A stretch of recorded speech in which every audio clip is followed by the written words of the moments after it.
नमस्कार दोस्तों। तो आगे बढ़ने से पहले हमें ये जानना जरूरी है कि what was the jury system. Jury system होता क्या है, इसकी भारत में शुरुआत कब हुई और ये खत्म कब हुआ, ये जानना हमारे लिए जरूरी है। पहले दो टाइप का ट्रायल होता था। एक नॉर्मल ट्रायल था, बेंच ट्रायल, जिसमें क्या है जजेस बैठते थे। जजेस की एक बेंच बनाई जाती थी, 3 जजेस की, 5 जजेस की, 7 जजेस की। और वैसे ही सेम सिस्टम ये था जूरी सिस्टम। इसमें जजेस नहीं थे। इसमें क्या होता था, समाज के, सोसाइटी के या जो क्रिमिनल है उसके आसपास के रहने वाले जो प्रतिष्ठित लोग थे या जिनके पास थोड़ी बहुत कानूनी जानकारी थी, या फिर उसमें महिलाएं भी शामिल हुआ करती थी, वो सारे लोगों को एक कमेटी टाइप की बना दी जाती थी। उसमें भी ऑड नंबर ही रहते थे। वो कमेटी बना दी जाती थी और वो लोग डिसाइड करते थे कि जो एक्यूज्ड है, जो मतलब क्रिमिनल है, वो दोषी है या नहीं है। जिसने क्राइम किया है वो उस क्राइम के लिए दोषी है या नहीं है। ये जूरिस्ट जो होते थे वो डिसाइड करते थे। किस बना पे डिसाइड करते थे, वो इस बेस पे डिसाइड करते थे। उनको क्या है ना, जितना भी ट्रायल होता था, इन पे जो सवाल पूछे जाते, जो क्रिमिनल रहता था कटघरे में खड़ा करके उसको, उस पे सवाल पूछे जाते थे। सवाल पूछते था कौन? वकील, अपोजिशन वाला और फेवर वाला। वो वकील सवाल पूछते थे और जो भी उनके पास सबूत रहते थे वो पेश किए जाते थे। सब कुछ ये पूरा कोर्ट में ही होता था। सब कुछ सामने जूरिस्ट बैठे रहते थे। सामने एक बॉक्स बना रहता था, उसमें जूरिस्ट बैठते थे। जूरिस्ट बैठ के पूरा मामला ये मतलब पूरी सुनवाई ये देखते थे। जब भी ट्रायल होता था ये जूरिस्ट आते थे, जजेस बैठा रहता था और दोनों वकील रहते थे, और ये जूरी मेंबर जो थे वो इन सारी चीज़ों को देखते थे। पूरा ट्रायल फिनिश होने के बाद, चाहे वो ट्रायल कितने भी दिन चला हो, महीने भर, 2 महीने, जितने भी दिन चला हो, उसके बाद ये जो जूरी मेंबर होते थे ये डिसाइड करते थे कि ये मतलब जो इंडिविजुअल है जिसके ऊपर ट्रायल हो रहा है, मतलब वो गिल्टी है या नहीं है। तो ये जूरी मेंबर जो थे, इनके पास ये पावर रहता था, वो सिर्फ ये डिसाइड कर सकते थे कि वो दोषी है या नहीं है, मतलब गिल्टी और नॉट गिल्टी। इसके अलावा इनके पास और कोई पावर नहीं रहता था। अगर जूरी मेंबर ने बोल दिया नॉट गिल्टी, तो नॉट गिल्टी है वो, फिर जज उस हिसाब से एक्शन करेगा और उसको बरी कर दिया जाएगा। अगर उन्होंने बोल दिया कि जो एक्यूज्ड है वो गिल्टी है, तो फिर जज उसकी जो पनिशमेंट है वो डिसाइड करेगा। क्या पनिशमेंट देना है ये डिसाइड करने का हक जूरी मेंबर्स को नहीं होता था। इनको सिर्फ डिसीजन ये देना था कि वो दोषी है या नहीं है। आगे का डिसीजन जो है वो जज करता था। हम जानते हैं कि जूरी सिस्टम की शुरुआत कब हुई इंडिया में। इंडिया में जूरी सिस्टम की शुरुआत हुई, अंग्रेजों की देन है ये, ठीक है। हमारे यहाँ 1826 में ब्रिटिश गवर्नमेंट ऑलरेडी इस्टेब्लिश हो चुकी थी। तो 1826 में ब्रिटिश गवर्नमेंट ने इंडिया में एक बिल पास किया, जूरी जूरी बिल, या ठीक है, उसको पास किया उन्होंने। और यहाँ पे भारत में जूरी सिस्टम की शुरुआत हुई। ये जो जूरी बिल अंग्रेजों ने पास किया, तो उसके अगेंस्ट में उस टाइम पे राजा राम मोहन राय, जो एक बहुत बड़े समाज सुधारक थे, उन्होंने क्या किया, इस बिल के अगेंस्ट में एक पिटीशन डाली। और उस पिटीशन पे हिंदू और मुस्लिम्स मेजॉरिटी जो थे उस टाइम, मतलब जो प्रतिष्ठित हिंदू और मुसलमान थे, जो राजनीतिक वजूद रखते थे, जिनका समाज में एक वर्चस्व था, उन लोगों से उस पिटीशन को साइन करवाया। और वो पिटीशन इन्होंने डाली इसके अगेंस्ट, जूरी बिल के अगेंस्ट में। क्यों डाली? क्योंकि उस जो जूरी बिल में जो सिस्टम था उसमें ये था कि जो भी जूरी ट्रायल होगा, भारत में रहने वाले हर हिंदू या मुसलमान, मतलब भारत में रहने वाले हर हिंदू और मुसलमान, चाहे वो भारतीय हो या यूरोपीय हो, उनके ऊपर एप्लीकेबल होगा। उनका ट्रायल होगा, जूरी ट्रायल होगा। और किसके द्वारा होगा? क्रिश्चियंस द्वारा होगा। जो क्रिश्चियन मेंबर रहेंगे, जूरी मेंबर जो भी रहेंगे वो क्रिश्चियन रहेंगे। और ये जो जूरी ट्रायल वाला सिस्टम है ये भारत में रहने वाले हर हिंदू और मुसलमान के ऊपर एप्लीकेबल होगा, लेकिन क्रिश्चियन के ऊपर एप्लीकेबल नहीं होगा। ये सिस्टम था, उसमें ये लिखा हुआ था। क्रिश्चियन के लिए जब भी ट्रायल होगा जूरी का, तो उसकी ये शर्त थी कि सारे मेंबर क्रिश्चियन ही होने चाहिए।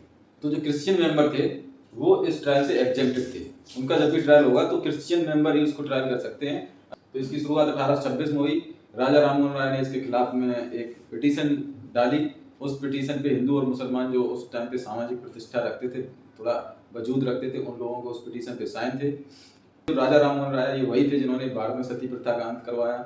और ये क्या है ना, ये थोड़ी साइंटिफिक अप्रोच वाले आदमी थे। ये कुरीतियों पे, पाखंडवाद पे ज़्यादा विश्वास करते नहीं थे। ये सती प्रथा के खिलाफ थे। इन्होंने सती प्रथा बंद करवाने में मतलब अपना अहम योगदान दिया है।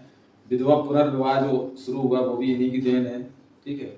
और ये कई चीज़ों में अंग्रेजों के समर्थक भी रहे हैं। ऐसा नहीं कि हर चीज़ में इन्होंने मतलब अंग्रेजों का विरोध किया है। जो इन्हें लगा साइंटिफिक तरीके से कि हाँ ये समाज के लिए अच्छा है, उन सब चीज़ों में इन्होंने अंग्रेजों का साथ दिया। ऐसा नहीं मतलब जो आजकल का सिनेरियो चल रहा है कि बीजेपी कर रही तो खराब ही कर रही है, या कुछ लोगों की ऐसे की मेंटालिटी है कि कांग्रेस जो भी कर रही है वो खराब ही कर रही है। इस टाइप की मेंटालिटी नहीं थी, ये साइंटिफिक अप्रोच वाले थे। ये अगर कुछ इन्हें लग रहा था कि ये चीज़ समाज के लिए अच्छी है, ये चीज़ होनी चाहिए, तो भले ही वो अंग्रेज कर रहे थे, इन्होंने उसका समर्थन किया, और जो चीज़ खराब थी उसका इन्होंने खुल के विरोध भी किया। ये क्वेश्चन एक बार यूपीएससी में भी पूछा गया, वो कौन से समाज सुधारक थे जिन्होंने जूरी बिल के अगेंस्ट में याचिका दायर की थी, मतलब पिटीशन डाली हुई थी। तो वो ये यही थे, राजा राममोहन राय।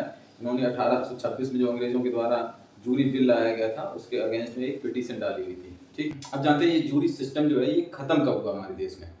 इंडिया में जूरी ट्रायल सिस्टम कब खत्म हुआ, प्रैक्टिकली कब खत्म हुआ, तो ये मामला है 1967 का। 1967 में क्या है, वेस्ट बंगाल में चुनाव थे। वेस्ट बंगाल में चुनाव थे और वहाँ पे पहले से कांग्रेस की सरकार चली आ रही थी, शुरू से, जब से देश आज़ाद हुआ था तब से।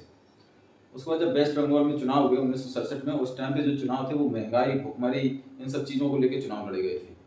तो वहाँ पे क्या है, जब चुनाव का रिजल्ट आया 1967 में, तो वहाँ पे CPIM, मार्क्सवादी जो विचारधारा के लोग हैं, उनकी वहाँ सरकार बनी, कम्युनिस्ट पार्टी।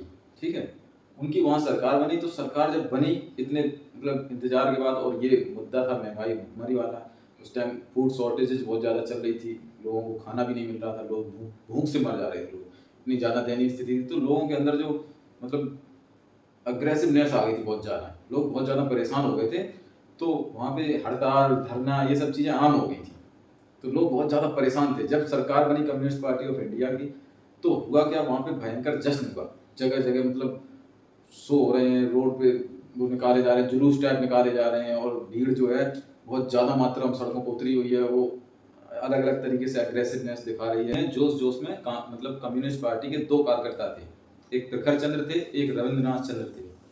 इन दोनों ने मतलब एग्रेसिव होके, इनके साथ और भी 2-4 लोग रहे होंगे, उन लोगों ने क्या किया, धावा बोल दिया, अटैक कर दिया एक कांग्रेस पार्टी के कार्यालय पे। और कांग्रेस पार्टी के कार्यालय पे वहाँ पे अटैक कर दिया और वहाँ तोड़फोड़ की। उसके बाद क्या हुआ, उसके 3 दिन बाद ये दीपक सरकार जो है, ये एक कांग्रेसी एक्टिविस्ट थे, कार्यकर्ता थे। ये कहीं अपने मार्केट में गए थे, सैलून में, तो ये सैलून से निकल रहे थे। तो ये दो जो एक्टिविस्ट थे कम्युनिस्ट पार्टी के, एक का नाम था रविंद्रनाथ चंद्र और दूसरे का नाम था प्रखर चंद्र। इन दोनों के साथ में 3 और एक्टिविस्ट थे कम्युनिस्ट पार्टी के। उन 5 लोगों ने दीपक सरकार को पकड़ के और उनको गिरा दिया। उनके ऊपर मतलब चाकुओं से कई सारे हमले किए, चाकुओं से गोद कर उनकी हत्या कर दी। उनको अस्पताल ले जाया गया। जब उनको अस्पताल ले जाया गया तो डॉक्टर ने बोला कि ये मर चुके हैं। उन 5 लोगों के खिलाफ जो है मतलब मर्डर का केस लगा उनके खिलाफ, और उनका ट्रायल हुआ। ट्रायल हुआ कौन कौन से सेक्शन में, IPC के 302 और 304 के तहत उनका ट्रायल किया गया। तो ट्रायल किया गया, ट्रायल कौन सा हुआ, उनका ट्रायल हुआ जूरी ट्रायल। जो 2 मेन एक्यूज थे इस मामले में, एक तो प्रखर चंद्र और दूसरा रविंद्रनाथ चंद्र, ये दोनों क्या है ना बहुत ज़्यादा नोटोरियस थे। इनके खिलाफ कई सारे केसेस पहले से ही थे, दंगा भड़काना, एसिड अटैक करना, मर्डर, ये सब केस इनके ऊपर पहले से ही दर्ज थे। तो इन लोगों का ट्रायल हुआ जूरी ट्रायल। जूरी ट्रायल में सबसे ज़्यादा मतलब 44 गवाह का मतलब वहाँ पे 44 गवाहों को सुना गया जूरी ट्रायल में। और ये सब ट्रायल जब खत्म हुआ तो जूरी मेंबर्स जो थे उन्होंने क्या किया, ये जो एक्यूज थे मर्डर के, जिन्होंने मतलब उसको मार दिया, जूरी मेंबर्स ने उसके फेवर में, उन दोनों के फेवर में डिसीजन दिया और ये बोला कि ये जो दोनों एक्यूज हैं ये नॉट गिल्टी हैं। तो जूरी का सिस्टम था उस टाइम, तो जज जो था वो बाध्य था डिसीजन देने के लिए। उसने क्या किया, उसने जूरी मेंबर्स की मतलब डिसीजन को मानते हुए उन दोनों जो दोषी थे, एक्यूज थे जो मर्डर के, उन दोनों को फ्री कर दिया। ये जो मर्डर हुआ दीपक सरकार का, ये हुआ 1967 में, और ये जो जूरी का डिसीजन है, ये केस चलते चलते ये आया 1973 में। 1973 में जब इनको फ्री कर दिया गया दोनों एक्यूज को, तो उस टाइम जो हमारी जुडिशरी थी उसको ये लगा कि ये जो जूरी डिसीजंस हैं ये कई सारी चीज़ों से प्रभावित हो जाते हैं। जैसे कि मान लो मेजॉरिटी फेवर में है किसी एक रिलीजन के, तो जो जूरी मेंबर्स अगर किसी एक रिलीजन के ज़्यादा हो गए तो वो उस फेवर में मतलब उस एक्यूज अगर उस रिलीजन से, उनके रिलीजन का है तो उनके फेवर में चला जाता है डिसीजन। कई बार जूरी मेंबर्स धमकी में आ जाते थे, मान लो किसी ने धमका दिया जूरी मेंबर्स को या किसी ने खरीद लिया जूरी मेंबर्स को। इन सारी चीज़ों से क्या है, जो डिसीजन था वो प्रभावित हो रहा था। तो भारत सरकार ने डिसीजन लिया, देश आज़ाद हो चुका था, तो 1973 में जाके ये लास्ट ये जो ट्रायल था, ये लास्ट ट्रायल था जूरी ट्रायल। उसके बाद हमारे देश से जूरी ट्रायल का सिस्टम परमानेंटली मतलब ख़त्म कर दिया गया। तो ये जो केस था 1973 वाला, ये लास्ट केस था जूरी ट्रायल। ज़्यादातर लोग ये मानते हैं, कई जगह मैंने भी पढ़ा हुआ है, कई जगह ऐसा लिखा हुआ है कि KM Nanavati versus state of Maharashtra में जो ट्रायल हुआ जूरी ट्रायल, वो लास्ट जूरी ट्रायल था। ऐसा नहीं है, वो गलत जानकारी है। तो जो नानावती का केस है वो 1959 का है और ये जो केस हुआ था ये 1973 में हुआ था। तो जो 1959 का केस है वो नानावती वाला केस वो लास्ट जूरी ट्रायल नहीं है। लास्ट जूरी ट्रायल कौन सा है? 1973 वाला केस। जूरी सिस्टम क्या है? एक्चुअली ये ट्रायल होता था, दो टाइप के ट्रायल होते थे पहले, बेंच ट्रायल और जूरी ट्रायल।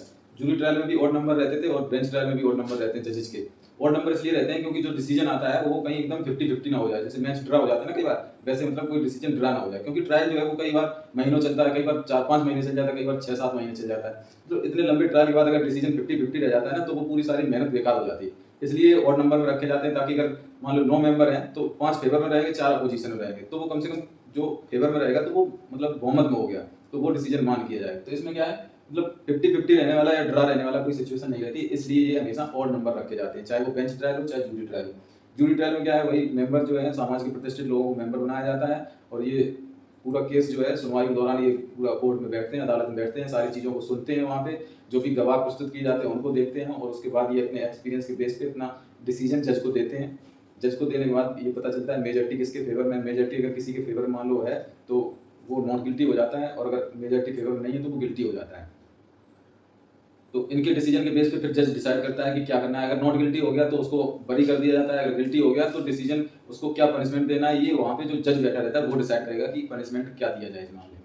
इनके पास पनिशमेंट से रिलेटेड कोई पावर नहीं रहता है, ये सिर्फ गिल्टी और नॉट गिल्टी डिसाइड करने के लिए बैठाए जाते हैं। ठीक है, इंडिया में जब ब्रिटिश गवर्नमेंट एस्टेब्लिश हुई उसके द्वारा 1826 में बिल लाया गया था जूरी ट्रायल सिस्टम शुरू करने के लिए। उसके बाद जूरी ट्रायल सिस्टम शुरू हुआ, हालांकि राजा राममोहन राय ने 1826 में ही इसके खिलाफ एक पिटीशन डाली जिसमें हिंदू और मुस्लिम जो उस टाइम के थोड़े प्रतिष्ठित लोग थे उनके सिग्नेचर थे, लेकिन उनकी पिटीशन काम नहीं कर पाई और ये जूरी ट्रायल हमारे देश में 1973 तक अनवरत रूप से चलता रहा। खत्म कब हुआ? खत्म हुआ 1973 में। मैटर हमने आपको बता ही दिया ब्रीफ में।